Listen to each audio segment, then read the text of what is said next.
Daughters and sons, prepare to welcome the presence of your King, the King of Kings and the Lord of Lords. It is time to clothe yourself with Jesus Christ. It is time to kill your flesh and come alive again with Him. Donc aujourd'hui, on va voir c'est quoi la suite. Lorsque tu sais que tu as été créé par Dieu et pour Dieu, qu'est-ce qui vient après? C'est pas assez d'avoir l'information, mais l'information doit apporter une transformation. L'information doit apporter une transformation. Yes. L'information que vous avez reçue hier, c'est pas pour serrer, avoir dans un petit carnet et ne jamais retourner dessus. Mais c'est une information qui doit apporter une transformation. Si tu sais quelque chose, tu peux savoir quelque chose, mais si tu ne l'appliques pas, cette information ne va pas apporter des changements dans ta vie. Mais Dieu, lorsqu'il nous donne la connaissance, cette connaissance doit apporter chez nous une transformation qui est visible aux yeux de tous. C'est pour ça que dans la parole de Dieu, Jésus nous dit, afin que vous portiez du fruit. Et les autres verront vos fruits et ils rendront gloire au Père. Les changements que Dieu opère à travers toi sont là pour manifester sa gloire. C'est pas pour toi, c'est pas pour que tu dises je suis meilleur que les autres, mais c'est pour qu'à travers le changement qui se fait à travers toi, que tu puisses pointer les autres vers le Créateur. Que tu les pointes vers Dieu. Pour qu'ils connaissent aussi ce Dieu que tu sers et pour que eux aussi, à leur tour, ils puissent être transformés. On va voir, lorsqu'on parle du changement, j'ai les versets sur mon téléphone, c'est pour ça que je...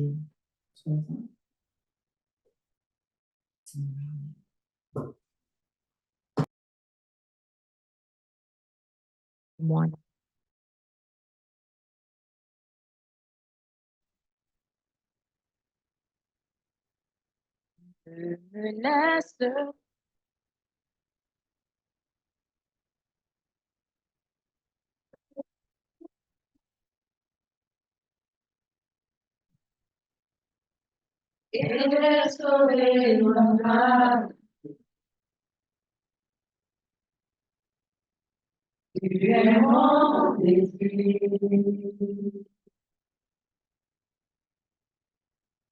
Je ne veux que toi.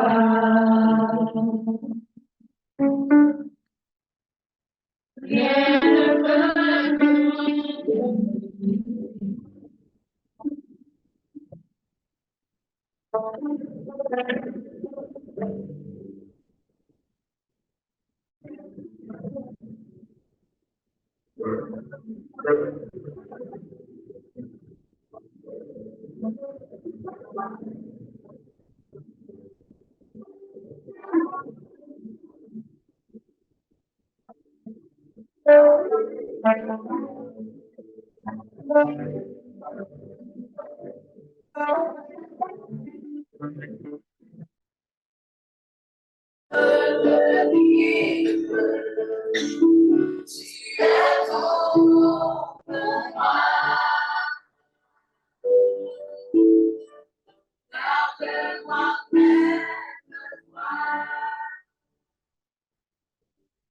Oh, alléluia. Oh, tu es tout pour moi, Seigneur. Alléluia. Alléluia. Oh oui, Seigneur. Oh oui, Seigneur. Oh oui, Seigneur. C'est pas pour rien que Jésus disait dans sa parole, alléluia, que étroite est la voie qui amène à Dieu. Étroite est la voie qui amène à Dieu. C'est parce que tout ne peut pas aller avec toi. Lorsque tu décides de suivre Jésus, tout ne peut pas aller avec toi. Et il y avait toujours un même patron qui se dessinait chaque fois que Jésus demandait de le suivre, c'était « Laisse ce que tu as et suis-moi ». Pourquoi il demandait ça? Pourquoi il fallait laisser ça? C'est parce que justement, le cœur de l'homme, la chair de l'homme a tendance à oublier. Et c'est pour ça que dans Deutéronome 8, qui va en mettre continuer. Et c'est pour ça que dans Deutéronome 8, lorsque Dieu s'adressait au peuple d'Israël, après l'avoir fait sortir d'Égypte, il disait, n'oublie pas l'Éternel, ton Dieu. Deutéronome 8 est un chapitre que tout chrétien devrait lire et relire et relire. Lorsque l'Éternel, ton Dieu, t'aura fait sortir, alléluia, du désert, lorsque tu arriveras à la terre promise, que tu te construiras des maisons, que tes richesses se multiplieront, lorsque tu verras augmenter ton gros et ton menu bétail, attention, que ton cœur ne s'enfle pas et que tu n'oublies l'Éternel, ton Dieu, qui t'a fait sortir du pays d'Égypte. Parce que l'Éternel sait que dans le cœur de l'homme, dans la chair de l'homme, nous pouvons oublier. Donc, lorsque vous sortez d'ici, pendant que vous vivez toutes ces choses, et que vous chantez pour dire, oh Seigneur, je te donne ma vie, je te remets ma vie, etc. Ça, c'est la partie la plus facile. Qu'est-ce qui se passe quand tu sors de ce lieu? Est-ce que tu es capable d'apporter la présence avec toi? Est-ce que lorsque les soucis de la vie, parce que Jésus nous donne la parabole de la semence qui est tombée sur le roc, la semence qui est tombée sur le chemin, qui dit que la semence est la parole de Dieu, mais que la parole de Dieu peut être déposée en toi, mais tomber sur une mauvaise terre qui n'est pas capable de la nourrir. The problem is never hearing the word of God. Yes, in certain cases, there are people who've never heard the word of God. But from all of you here, you have heard the word of God. Maintenant, la question c'est, dans quelle terre la parole de Dieu est tombée? Parce que tu peux écouter, sans que cette parole tombe dans une terre fertile. Lorsque la parole tombe dans une terre fertile, elle doit apporter un changement. Et c'est pour ça que après tous les réveils, vous allez voir qu'on insiste, parce que beaucoup disent, oh, j'ai reçu Jésus, tout, mais on dit, ça ne suffit pas. Implante-toi dans une communauté. Trouve quelqu'un qui peut t'enseigner. Ça ne suffit pas. Parce que Jésus nous dit que lorsque la parole tombe, l'ennemi vient et il prend la graine pour qu'elle n'ait pas le temps de porter du fruit.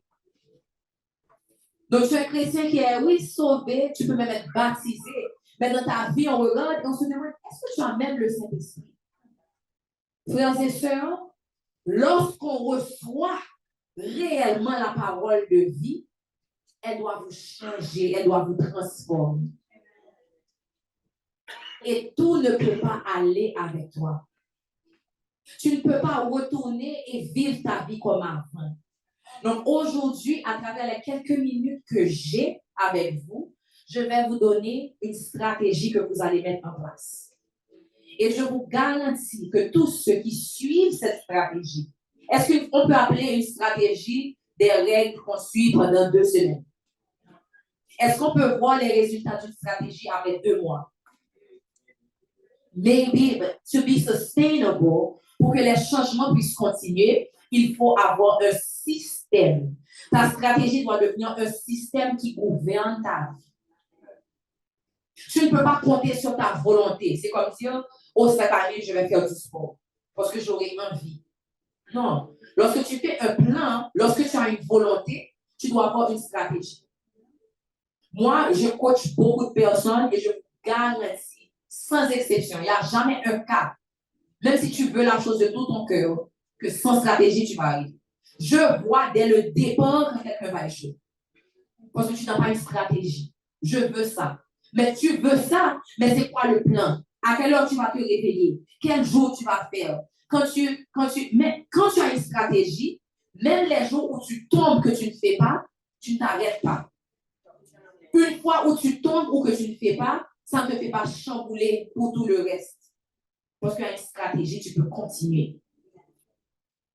Vous devez avoir une stratégie. Et pourquoi on pense qu'on peut avoir une stratégie dans sa vie, pour ses finances, qu'on peut avoir une stratégie pour sa carrière, mais pour la vie spirituelle, on pense que ça va être le flow du Saint-Esprit. On va flow. Non. Tous les domaines de ta vie demandent une stratégie. Et lorsque tu mets une stratégie en place, ça montre que c'est quelque chose qui a une priorité pour toi.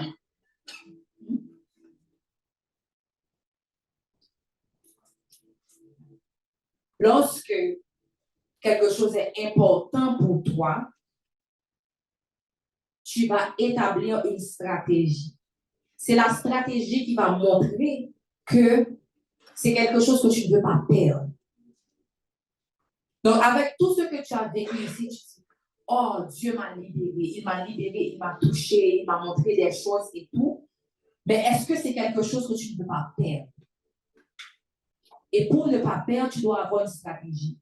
Je parlais à la communauté dernièrement, je disais que Dieu a déversé sur moi une grâce pour les rêves et les visions. Et je disais, waouh, Seigneur, je ne veux jamais perdre cette grâce-là. Mais parce que je ne veux jamais perdre cette grâce-là, je dois avoir une stratégie. Parce que lorsque tu n'as pas de stratégie, ça montre que tu prends la chose pour acquis. Comme quoi, ça sera toujours là. Même si je n'ai pas de stratégie, ça va être toujours là.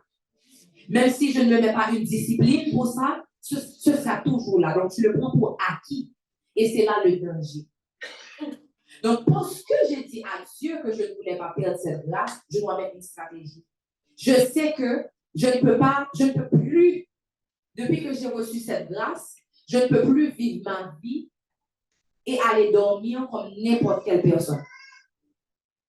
Si Dieu me parle à travers mes rêves, je dois protéger mon sommeil. Je ne peux pas regarder, je regarde n'importe quoi sur mon téléphone et puis quand c'est l'heure de dormir, je dors. Je ne peux pas. Parce que si réellement je valorise ce don que Dieu m'a donné, je dois avoir une stratégie pour protéger. Ça peut arriver une fois en passant que, ok, je tombe, je dis, je n'ai pas protégé mon atmosphère. Et c'est pour ça que lorsque vous avez une stratégie, vous ne pouvez pas dire oui à tout. Peut-être qu'il est très tard. Peut-être que vous pouvez être chez vous, vous décidez de protéger vos rêves et vos visions. À 11h du soir, c'est qu'il y a besoin d'un film. D'horreur ou bien n'importe quel film. You will say no. Maintenant, peut-être que les gens autour de toi vont dire, tu commences à devenir extrémiste et tout. Je protège mes rêves et mes visions. Ce n'est pas quelque chose qui est mauvais, mais pour moi, je ne peux pas le faire. Parce que si à 11h, je commence à regarder un film pour dormir à 2h du matin, mes pensées sont remplies de tout ce que je viens de voir, l'ennemi peut utiliser ça pour alterner mes rêves et mes visions. Parce que c'est par là que Dieu me parle, je dois protéger ça. En tant que chrétien, vous devez protéger vos sens. C'est pour ça que je dis que vous ne pouvez pas dire oui à toute chose. La Bible nous dit que toute chose est permissible, mais toute chose n'est pas utile. C'est pour ça que nous devons avoir le discernement. Le discernement est clé parce que tout n'est pas, c'est pas tout qui est noir sur blanc. Il y a des choses qui sont noires sur blanc, mais il y a des choses que Dieu va te dire spécifiquement, pour toi, tu ne peux pas. À cause de l'appel qu'il y a sur ta vie, ça, Lise peut, mais toi, tu ne peux pas. Et c'est pour ça qu'on dit que, est-ce que vraiment, lorsque tu chantes, prends ma vie, me voici, je te donne tout? Parce que lorsqu'il te dit, ça, c'est pas mauvais en soi, mais c'est pas bon pour toi. Est-ce que maintenant, ça va tellement te déranger que, ou presque pas qu'à suivre bon Dieu encore, parce que ça, c'était tellement important, pas qu'à quitter. C'est ça. Lorsque vous chantez, prends ma vie, prends tout, il faut nous connaître qui ça n'a chanté. Il faut nous connaître qui ça n'a dit. Are you ready to leave things? Parce qu'il y a des choses, tout dans votre vie doit être un Isaac. Tout dans ta vie doit être un Isaac. Isaac était le fils promis à Abraham. Mais c'est aussi le fils que Dieu a redemandé à Abraham. Ça veut dire que tout ce qui n'est pas Dieu et que Dieu te donne, tu dois le voir comme quelque chose que tu es prêt à remettre dès qu'il te demande de remettre. Rien ne doit être tout. Vous devez vivre une vie où vous êtes prêt que si demain, il y a quelque chose que vous aimez, demain, Dieu dit, ah, je ne veux que tu fasses ça, je veux que tu passes une saison sans ça. Qu'il n'y a pas de résistance. Yes, master. You are my master, you are my Lord. Et c'est ça le vrai test. Parce que quand on chante, on dit, oui, Seigneur, prends tout. Et puis vous voyez que ça, et puis c'est comme si on vous demandait vraiment de couper un bras. Oh, je ne peux pas comme vous. Ça, c'est mon petit plaisir et tout. Dieu m'a dit quelque chose de très clair récemment. Ne t'attache à rien. Ne t'attache à rien. Ne t'attache à rien. Et ne pas s'attacher ne veut pas dire que vous ne devez pas jouir des bénédictions que Dieu vous a données. Mais votre trésor ne doit pas être là-dedans. Pour qu'à la seconde où Dieu vous demanderait relâche, que tu puisses relâcher. Parce que la route est vraiment étroite. Donc, si tes mains sont remplies, tu peux ne pas pouvoir passer.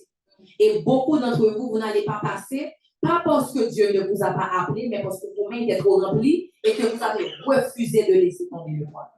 Non, si je dois passer sans ça, je ne peux pas. Et puis vous apportez vos idoles comme ça. J'apporte mes idoles. Non, je ne peux pas. Je ne peux pas lâcher ça.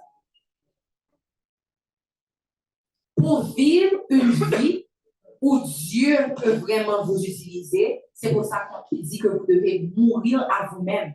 Jésus parle de mourir, mourir, mourir, mourir. Il faut vivre cette mort-là pour dire que Catherine Coleman avait même dit, I remember the day Catherine Coleman died. Elle a dit, je me rappelle du jour où je suis morte.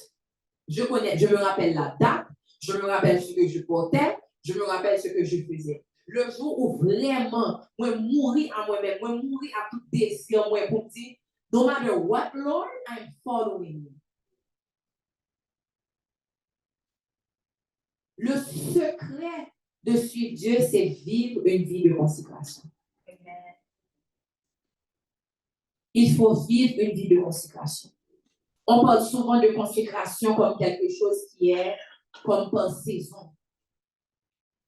Et pendant longtemps, je pensais vraiment que la consécration était par saison.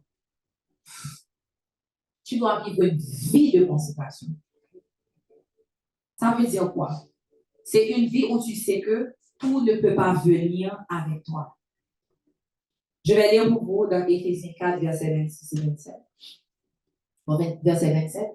Ne donnez aucune prise au diable. Ne donnez aucune prise au diable. Que le voleur cesse de dérober, qu'il se donne plutôt de la peine et travaille honnêtement de ses mains pour qu'il ait de quoi donner à ceux qui sont dans le besoin. Donc, dans ce chapitre, Paul est en train de dire que il faut, si vous avez accepté Christ, qu'il y ait un changement. Il faut te détourner de tes mauvaises voies. Beaucoup de fois, on pense que souvent, lorsque vous rencontrez Dieu, il y a pour certains aspects, certains péchés, ils changent directement beaucoup. Ça veut dire que nous t'aimons en péché, et puis tout d'un coup, vous avez la réponse, et puis vous avez la rencontre avec Dieu, et puis tout d'un coup, ça ne vous dit plus rien. Ça ne vous dit plus rien. Cependant, l'erreur que vous pouvez commettre, c'est de penser que tout va être comme ça. Ça va être comme ça pour tous les péchés. Non, ce n'est pas vrai. Lorsque vous allez sortir d'ici, il y a des péchés qui vont toujours être un grand problème pour vous. Vous allez avoir beaucoup de mal à vous détourner. Et c'est pour ça qu'on parle de mourir à soi-même. La parole de Dieu dit qu'on doit crucifier la chair. J'ai crucifié la chair et tous ses désirs. Ça veut dire que le bagage, ce n'est pas parce que nous n'avons pas envie de faire encore. Mais il faut que nous crucifier la chair pour nous faire un choix. Jusqu'à ce que nous tellement remplis du Saint-Esprit que éventuellement, bagage, ça n'a pas dit rien encore. Mais ne pensez pas que vous allez juste être en train de flow avec le Saint-Esprit. Vous avez un travail à faire. Parce que la parole de Dieu nous dit que la chair a des désirs contraires à l'esprit. Ils sont opposés entre eux afin que vous ne fassiez pas ce que vous voudriez. Vous allez vouloir, votre chair va vouloir quelque chose de tout son cœur. Mais vous devez dire non. Juste parce que l'envie est là. Si Dieu vous a libéré, ça veut dire que vous n'êtes plus esclave du péché. Cependant, le péché réside encore dans la chair. Le péché réside dans la chair, mais maintenant, l'Esprit de Dieu est en toi. Ça fait deux choses qui sont en conflit, l'une avec l'autre. Donc, ça veut dire qu'il faut faire un choix. Ne pense pas que ta chair va jouer, tu rencontres Jésus et puis tu n'as plus envie. Il y a des choses qui seront toujours là, mais tu dois faire un choix. Vous devez avoir une stratégie. Et c'est pour ça que la parole nous dit, dans le verset qu'on vient de lire, ne donnez pas une porte au diable. La parole de Dieu nous dit que le diable est comme un lion qui est toujours en train de rôder. Il surveille qui il peut dévorer. Ça veut dire que c'est à vous de faire en sorte que la porte ne soit pas ouverte. La première stratégie, c'est de vous détacher complètement de tout ce qui est pour vous une occasion de chute.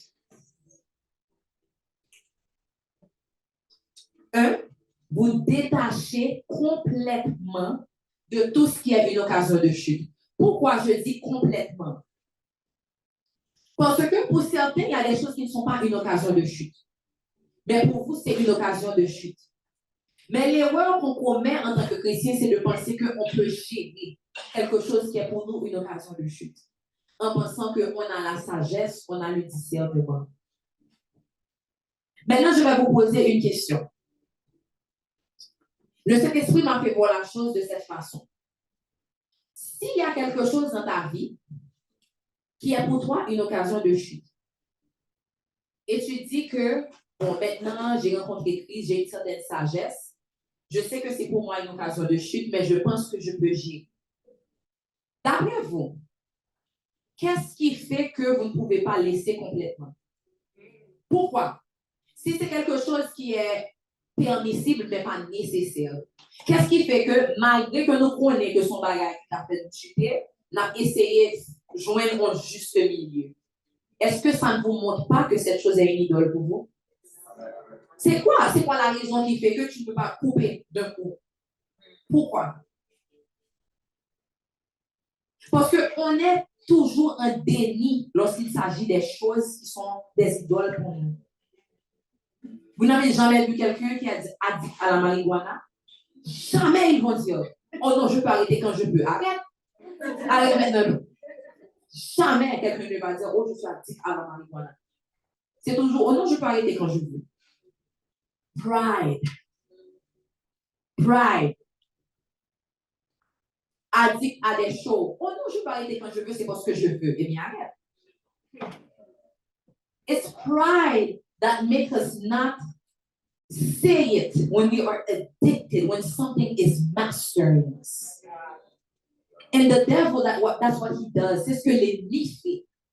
Il ne va pas paraître sur toi pour dire, oh, je suis le diable, je viens te tenter. Il va utiliser quelque chose qui prend la place de Dieu. Et puis cette chose-là vient pour dire, now I am your master. Because I control your time. I control your focus. I am keeping you from spending time with God. I am keeping you from people who can keep you accountable. Now I am your master. En fait, l'idole, c'est tout ce qui prend la place de Dieu dans ton cœur. Tout ce qui prend le temps de Dieu dans ta vie, c'est une idole. Donc la parole de Dieu nous dit, ne donnez aucune prise au diable. Donc, pour ce premier point de la stratégie, je vous invite à voir dans votre vie qu'est-ce qui est pour vous une occasion de chute. Et je vous garantis, vous pouvez essayer parce que ce n'est pas juste parce que je le dis que vous allez m'écouter. Souvent, c'est une erreur pour les choses qui sont pour vous une occasion de chute d'essayer de trouver un milieu. Ça ne marche pas. Parce que le diable sait lorsqu'un péché va t'amener à d'autres péchés qui vont détruire ta vie. Est-ce que vous pensez réellement que quelqu'un qui a un problème avec l'alcool, que l'ennemi veut juste lui faire boire de l'alcool? It's not just about alcohol. It's about the fact, c'est parce que lorsque tu bois, tu n'es plus sober-minded, comme la Bible demande. Tu tombes dans toutes sortes de choses parce que tu n'es plus au contrôle vraiment de toi-même. Et puis, il sait que si je peux arriver à faire cette personne boire, parce que l'un boit, il est comme ça, la personne va avoir toutes sortes de pulsions. Je vais te faire retourner dans la pornographie, qui était quelque chose que tu essaies de laisser, mais tu ne peux pas. Donc maintenant, tu bois. Donc ça amène à différentes choses. Ça amène à l'immoralité sexuelle. Ça amène à, après ça que, I don't know, tu tombes enceinte or you get someone pregnant. Et c'est tellement plus que ce que tu penses. Ça, c'est comme un domino effect. C'est pour ça que je vous dis que la première stratégie, c'est maintenant fermer la porte à tout ce qui est pour toi une occasion de chute. Il y a des chrétiens à qui Dieu ne va pas dire coupe l'alcool complètement. Ils pourront, une fois en passant boire, mais il y a des gens à qui il va dire non. Mais c'est à toi de le savoir. C'est le Saint-Esprit qui va te dire. Pas moi, pas la personne à côté de toi. C'est toi qui sais. Et si c'est pour toi une occasion de chute et que tu commences à raisonner en toi-même pour dire, OK, et si je prends seulement, demande-toi juste pourquoi, et s'il me demandait de laisser complètement, ce serait quoi le problème?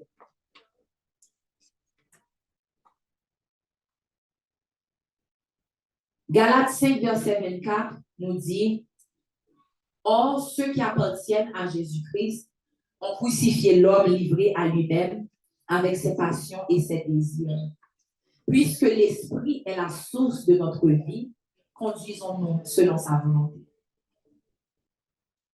Ceux qui appartiennent réellement à Jésus crucifient la chair et leurs désirs. Vous savez c'est quoi le premier signe qui va vous montrer qu'un chrétien est réellement consacré? C'est qu'il ne fait pas tout ce qu'il a envie de faire. Et vous vous rappelez dans la série tiède, je vous disais que un chrétien ne doit jamais laisser sa chair être trop satisfaite. Jamais. Ta chair est toujours remplie de plaisir. Tout ce que tu as envie de faire, tu le fais et tout. Dès que vous voyez ça, c'est que c'est quelqu'un qui n'est pas vraiment en train de marcher comme Dieu veut.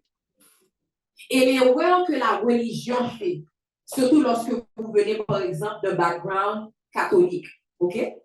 L'erreur, la grande erreur, c'est que c'est comme si on voit que nous sommes les chrétiens, en gros. Une vie de consécration est réservée aux prêtres et aux nonnes. Et puis on dit, c'est comme si eux, ils sont là pour qu'on puisse aller à eux pour se confesser, pour qu'ils nous imposent des mains, donner des bénédictions. On peut vivre comme on veut, et puis c'est comme s'ils nous représentent devant Dieu. C'est une grande erreur. C'est pas ce que la parole de Dieu nous dit. Nous tous, nous sommes appelés à avoir une vie consacrée. C'est pas comme réservé à quelqu'un de spécial. Oh, c'est parce que cette personne a appelé. En fait, vous êtes tous appelés. Vous êtes tous appelés, en fait. Ça veut dire que vous aussi, vous avez une certaine consécration à faire. Votre consécration ne va pas ressembler à celle de votre voisin, mais vous avez une consécration à faire pour l'appel que vous avez reçu. Donc, vous ne pouvez pas vivre une vie où tout ce que vous avez envie de faire, vous le faites. Ça c'est un signe, une alarme pour vous que vous n'écoutez pas vraiment la voix de Dieu.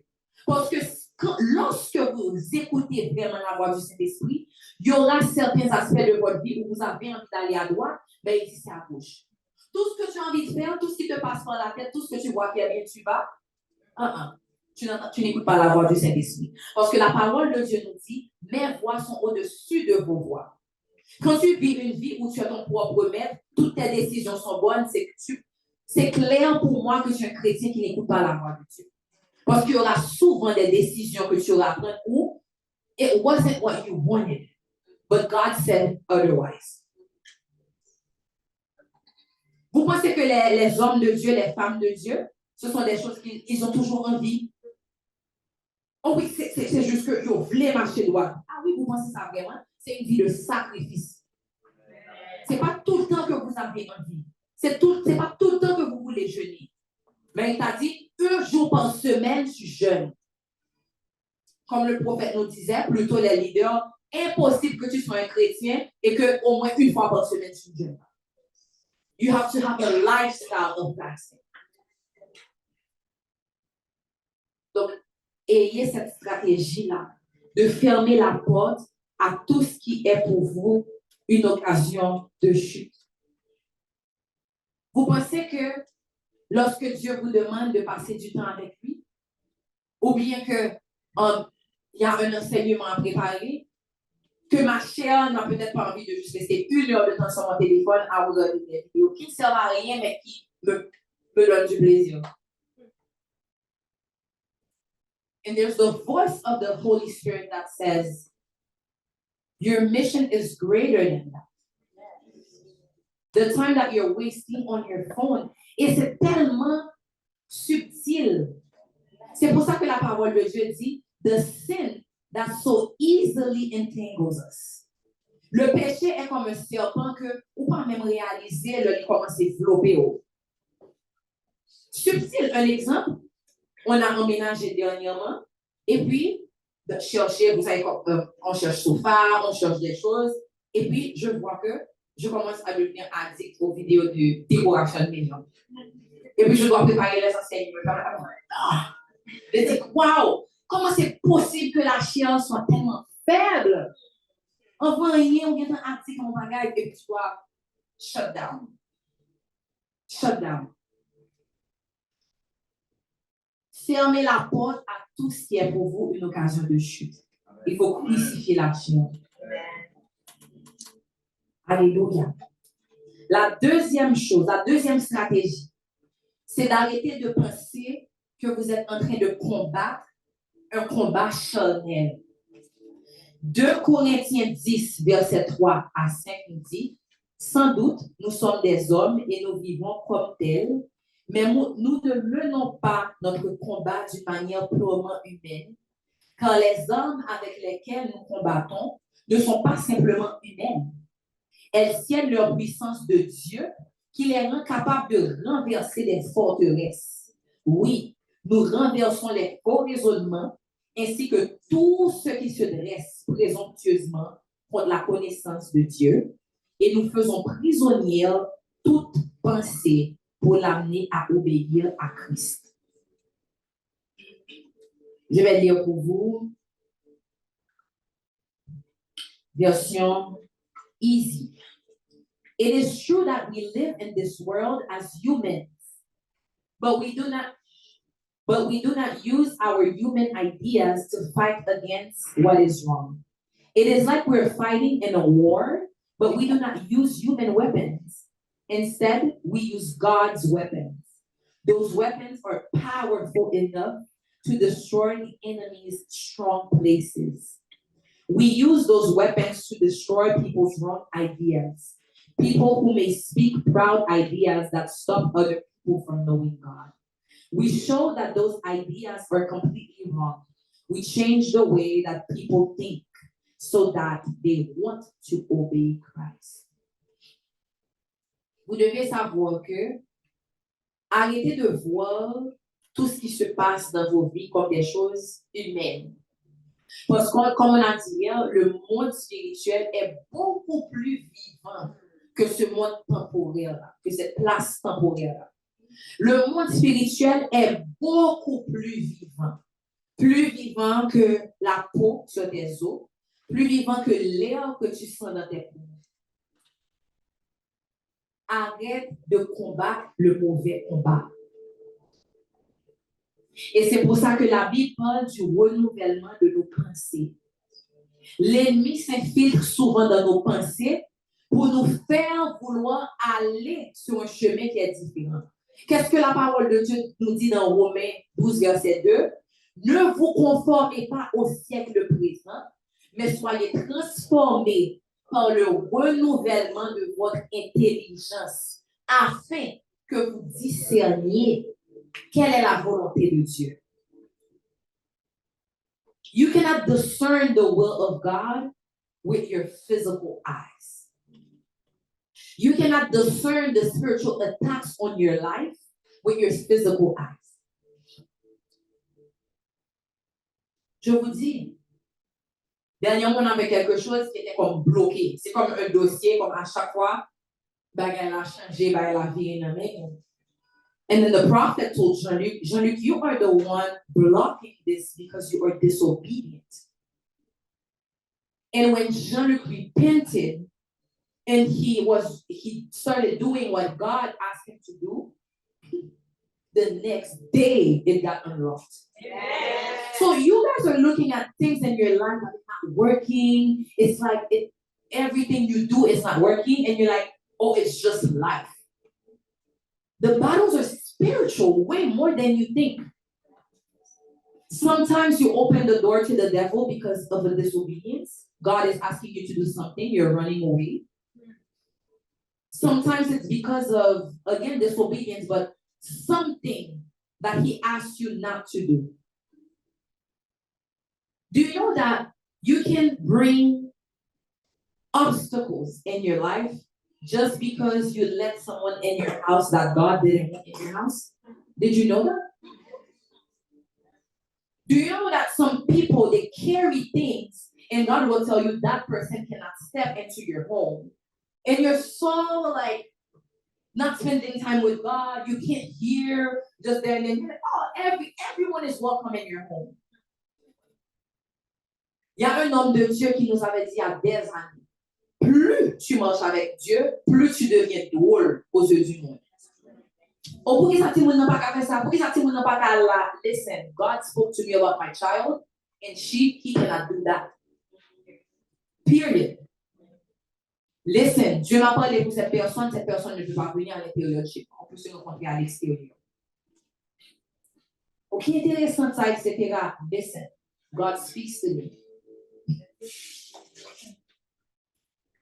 Il y a des fois, Dieu va te parler et te donner certaines instructions. Des fois, peut-être que tu lis déjà ta Bible, mais tu lis sur ton téléphone. God wants to do something with you. He says, get a physical Bible. But I'm already reading my Bible. Dieu sait pourquoi il te demande ça. Disobedience can cost you so much. Pride.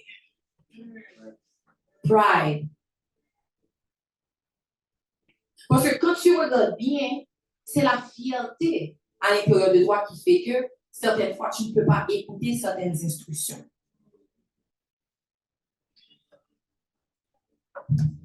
J'ai vu littéralement une fois, j'ai dit, waouh, c'est comme ça que l'ennemi fonctionne. Jean-Luc et moi, on attendait une réponse spécifique pour quelque chose. C'est comme s'il y avait une route, et puis il y avait A et B. Et puis j'ai dit, Seigneur, je ne vais pas bouger, mais j'ai besoin de savoir vite si je vais faire A ou B.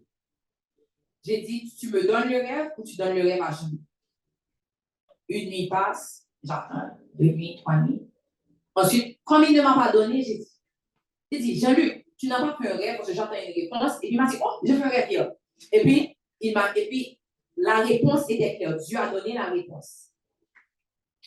OK? J'ai dit, parfait. Donc, comme je sais que tu as dit qu'on va faire B, A est éliminé. Donc, j'attends B. C'était clair, précis, le rêve. Et puis, quelques temps après, et puis à cette époque-là, Dieu nous demandait vraiment de se réveiller au milieu de la nuit. Je peux me réveiller, je ne sais même pas à quelle heure il était, peut-être 2 heures, 3 heures.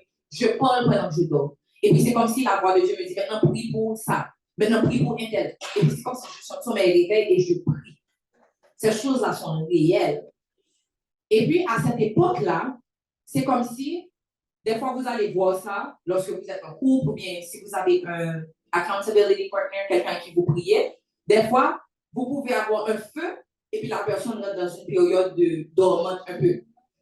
Et puis tu dis, oui, c'est comme si, et puis là, peut-être la personne ne voit même pas, ou des fois c'est vous. Des fois, vous êtes la personne qui dort pendant que l'autre est en feu, mais Dieu vous demande, c'est ensemble.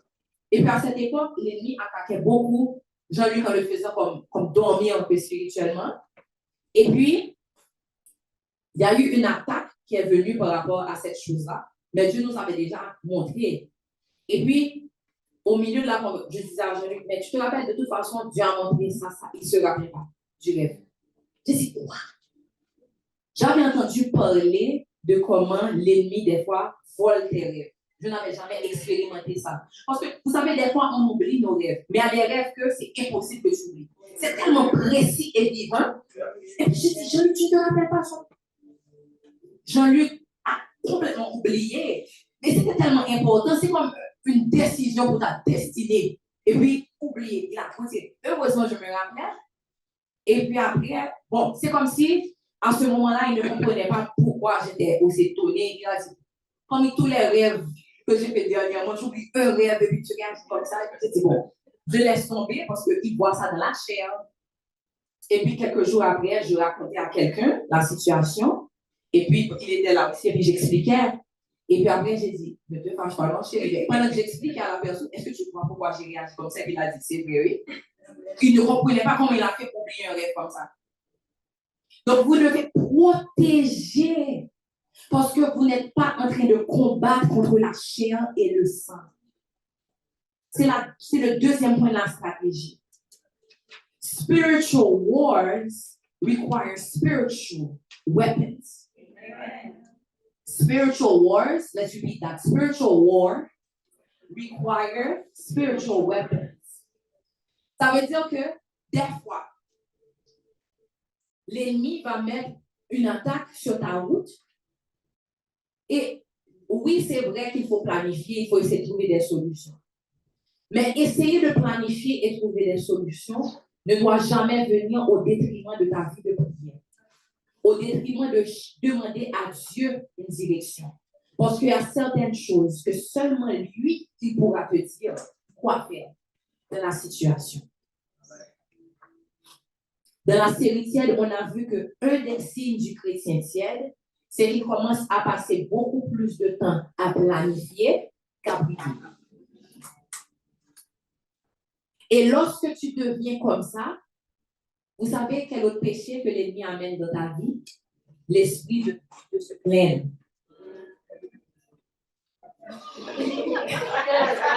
Et c'est comme si tout d'un coup, dès que quelque chose va mal, tu oublies tout ce que Dieu a fait pour toi. Même les choses qui ne font même pas de sens, les miracles qu'il a apportés dans ta vie. En tant que chrétien, vous ne devez pas laisser n'importe quoi sortir de votre bouche ou voir les situations comme n'importe quel autre humain qui n'a pas Dieu. Amen. Dieu t'a peut-être dit de faire un pas en avant, il ne t'a pas montré l'autre pas. Mais juste parce que tu as fait un pas d'obéissance et que tu rencontres un obstacle, attention pour pas dire, oh, et puis commencer à plaigner. Non. Ça, moi, je ne pas comprendre, mais c'est mon Dieu qui m'était là. Amen. Donc, il va ouvrir l'autre porte là pour moi. C'est mon Dieu qui fait me déplacer. Maintenant, j'atterris devant un obstacle. Je dis, listen, I don't understand the obstacle, but God put me here. So that door better open. Donc, au lieu d'être comme celui qui n'a pas le Saint-Esprit, qui se plaint, qui se plaint, qui se plaint, qui se plaint, qui se plaint, you walk by faith.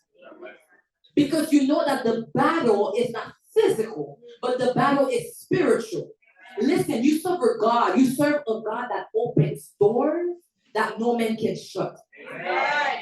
Vous servez un Dieu qui peut changer les règlements juste pour vous. C'est un Dieu qui vous donne la faveur. La faveur, ça veut dire quoi? Ça veut dire que pour tout le monde, c'était comme ça. Mais c'est comme si quand tu es arrivé, on fait une exception pour toi.